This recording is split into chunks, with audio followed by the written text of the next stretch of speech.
So I've been working to keep up with the whole DRAM shortage situation and how prices are being affected with things like DDR5 and solid state devices, and that we're starting to see that more and more now. But the memory prices continue to go up like hundreds of percents. It's crazy. But now, because of a lot of this and even concerns going into 2026 now around GPU shortages, because they just might not make many of them with more than 8 gigabytes of VRAM unless the price is astronomical.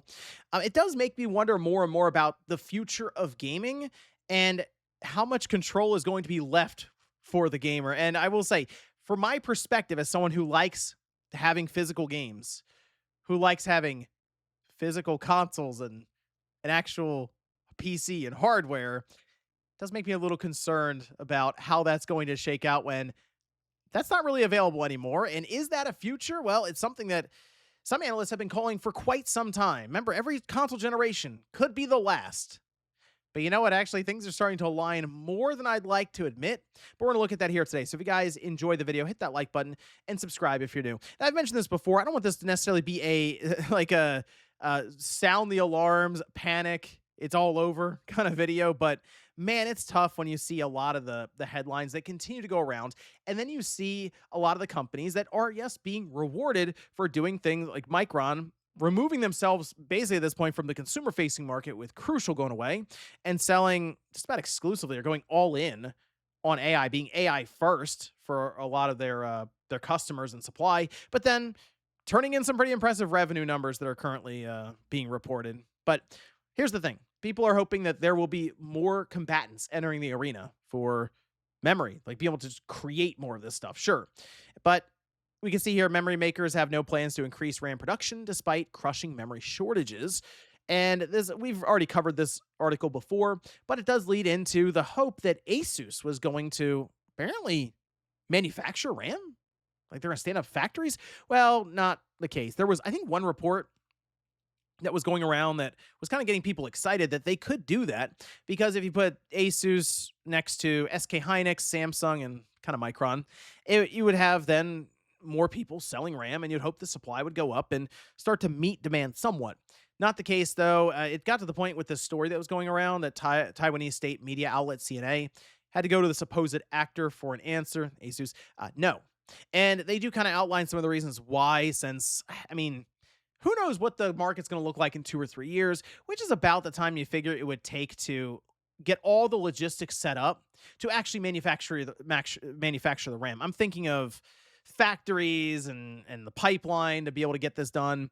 It takes years. It doesn't happen overnight. So is it worth it for Asus to invest like a stupid amount of money, I'm sure, crossing your fingers that the market stays where it is now? Like if they could go, you know what? We have the factories, it's set up, we can start shipping out tomorrow, they would do it. That's just not the reality. So it just doesn't make sense for them to take that chance right now because the market people have a lot of doubts right now as to what's happening right with this AI stuff. But I think just based on the contracts that are being signed going through 2026, we're looking towards minimum 2027 as to when maybe we can see some cracks in the foundation and things go south. Or maybe they discover superintelligence and money doesn't exist anymore and everyone's happy. Who knows? According to a report out of South Korea, Microsoft executives recently visited the headquarters of SK Hynix to hash out a new memory-focused LTA. However, when informed that it would be difficult to supply memory products under the conditions demanded by Microsoft, one of the Redmond Giants executives stormed out of the meeting in anger. It's hard to say how they got this report necessarily. I would assume that there was somebody in the room that the reporter is familiar with and able to talk to. And based on this report and the way it's framed, I feel like it's from SK Hynix position. So there you go. But it sounds like despite the size of these companies, your Microsoft, your Google, Meta's also named here. They call them hyperscalers, have to bend over backwards. And even then, they're still not able to get what they need for data centers and this big AI frenzy, this big AI race right now. We hear about OpenAI securing 40% of DRAM before it's even created. And it's like, wow, that's really the amount of money that's getting thrown around. So this is significantly different than what was going on with the crypto boom, where people who would buy a ton of GPUs and would set them up in like a warehouse somewhere and just mine Ethereum or other cryptocurrencies.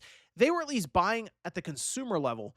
All of this is happening before it even gets there, before we can even like look at this stuff. It's like, oh, we're gonna go ahead and eat up 70% of the market, like all these hyperscalers. And then the consumers can kind of get the scraps from there. And again, all this going into building out data centers that right now are for AI, but who knows in the future. And this had me think a bit about all the discussion that we have every single generation as to what's going to replace consoles or what's going to replace local hardware, because that is still the biggest barrier of entry for a lot of game companies. They need you to buy a system that will typically cost hundreds of dollars, or build a PC that might be, I mean, this right now with DDR5, I mean, it's a mortgage payment almost, but you get the idea. It's not something that, oh, you see the game and you can just play it right then and there, unless it's cloud gaming, right? And that is something I am seeing pushed more and more and more. Microsoft put this out. This is a few days before Christmas, you can see here. Just kind of getting people started with cloud gaming. And why wouldn't they? Because everything's an Xbox. So they're just telling you, hey, look, you know what? If you got LG WebOS in your car, you can let your passenger stream Xbox, or you can play it on your PC, your smart TV, your phone. They're just trying to let people know that you can stream games. And that's fine. It's been going on for a while. And I've kind of always seen game streaming as a convenience, a nice to have thing, as in, oh, I don't have my console or my PC around, but I am able to stream on my phone or my tablet. Maybe you're traveling for work and you just happen to have decent enough internet at your hotel room. I'll go ahead and stream this game. Another great reason to use it is if you don't want to download 100 some odd gigabytes, you want to jump in and just even see what a game is, say on Game Pass. That's also a nice thing, a nice way to use the service. Would it really be something that I would look at and go, this is a replacement for local gaming? No, not really. And it kind of goes beyond, to be honest, some of the performance measures that are noticeable, some of the input latency, or even the compression that you run into, maybe if your internet hiccups a little bit, or the banding that happens and dark scenes. No, it has also kind of a little bit to do with that, the idea of any kind of ownership at all. Like, we're already kind of conceding some of it with digital games, but you do still have your physical product. Like, it's in your house, it's there. It does technically operate if your internet goes out, or if you have some kind of issue where, like, maybe the power cuts out, or just anything really. Or, as we've seen several times now in the last few months, maybe servers on their end go down and you can't do anything then. All right.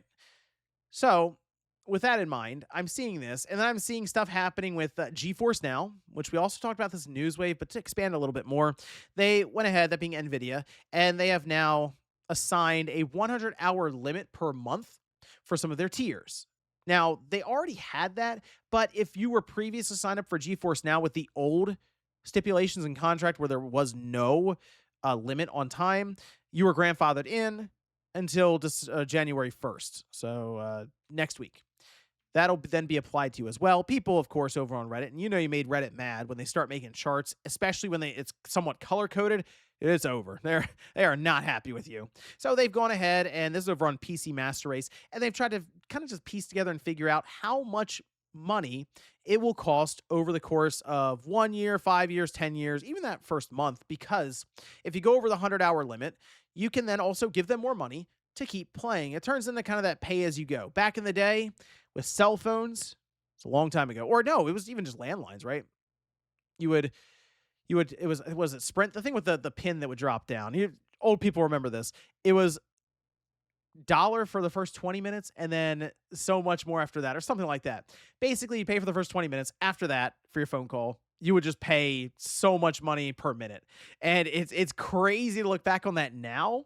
But that also then sort of leans into the idea that things can move pretty quickly. Things can change. Now look where we are when it comes to people don't even talk on their phones. They're texting and doing other stuff. So things change rapidly is the point. But here we are now with how many hours do I have to play daily until GeForce Now is not a viable option anymore.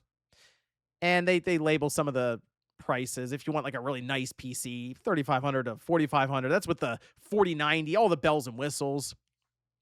Or just a Steam machine. Maybe it's $800 to $1,000. But you can see how quickly this does add up here over the course of a year. And if you're going over consistently with that 100 hours per month, and people have factored it out to 3.25 hours per day. And I understand not everyone's going to get to that limit. There's probably many people who won't, but there's also many people who will. And I do think of back in the day at GameStop, we had the WoW cards, and you knew a person was coming in for it. They'd come in with the pajamas on, and like the hair would be standing up. That's how it was back then with WoW. And they would just be playing it all day. They'd have a block a week where they're just playing WoW nonstop. And 16-hour days wouldn't shock me if they hit those. And if they did, and they had this service, they're paying a lot of money. But then beyond that, consider how this was just something they decided to announce kind of on a whim. And now think about all the streaming services that we have when it comes to TV or movies, and how frequently they'll just kind of change the terms. I mean, how long ago was it when Netflix was, my gosh, was it $10 a month or something? And now it's $24. All these services go up, and now ads are being implemented, and it's just, wow, this has wildly swung in the company's favor. It seems like the strategy right now by these companies is you eat up a lot of the supply for these parts. DRAM, we talk about solid state storage going up in price, hundreds of percent now with DDR5. You get to a point where it's just unapproachable by most people out there. There are some that will still build a $10,000 PC or something. But you get the idea. It gets to a position where a person goes, you know what, I guess I'll just subscribe and rent a PC and play my games in the cloud. And all of that being done by companies that are building their data centers with the idea of AI, and then using those data centers to then rent back the hardware to you that they made expensive in the first place. And that's just not a very exciting future for me anyway, what I'm looking at. And it does make me wonder then if other people feel that way. If the next big retro boom, we've seen those in the past, right? Where GameCube games went through the roof. We've seen it with any of the cartridge-based systems there for a while. Even PS1 games were going wild. But the next big retro boom will just be anything out there, any of these game systems that don't need an internet connection. That's many of them now, sure. But I almost feel like it'll be that sense of nostalgia being, oh, I'm not reliant on a cloud or a server to play my games. It just works in a bubble. You don't have to have a connected internet. That is kind of a sad future, it sounds like. And I hope that's not the case as to where we go. But I am very curious as to where all this ends up, because right now it's not going in a great direction for a lot of us, like in terms of gaming, for gamers out there who want to just be able to play their games even digitally, like on Steam. You still have your PC and own your hardware. But it does make you wonder about that future where, man, what if it is nearly impossible to put together a system and you have to go through cloud streaming? I did try Luna, by the way. I wanted to fire it up, and I have Amazon Prime, and I never use this Luna service. And I was wondering, is it good enough? Is it to where someone who just off and on plays games, mainstream, happens to come across it on their TV or their Fire Stick or wherever, and they go, okay, yeah, I'll sync up that old PlayStation controller and try it out? Would they be almost fooled by it? And you know what? I gotta say, it's close, guys. It is. That's the thing that's really, really crazy, is cloud tech for gaming is actually really interesting. I think it's very impressive. I've been following it since the days of On Live, and it's come so far since then, to where latency is, I mean, I can still tell that there's latency. Man, it's getting close to where it's almost indistinguishable. It's close. You notice it with racing games, fighting games, but third-person action adventure, it's getting harder and harder to tell. RPGs is turn-based especially, you're not going to notice it. And it does make me wonder if the mainstream starts to go in that direction. As we see, they tend to move the market. I wonder where that leaves things for gaming. That's going to be an interesting future. And it's one that I think will happen sooner than people are expecting. Like in the next 10 years, maybe? I don't know. That's 1.5 console generations at this point.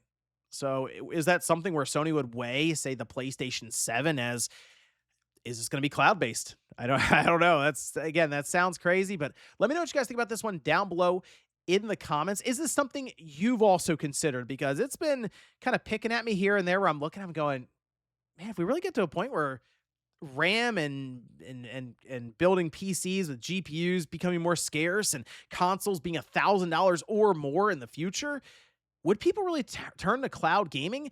And would that actually be good for consumers out there in the gaming space? I don't know. Let me know down in the comments. Thanks, guys, for watching, and I'll see you next time.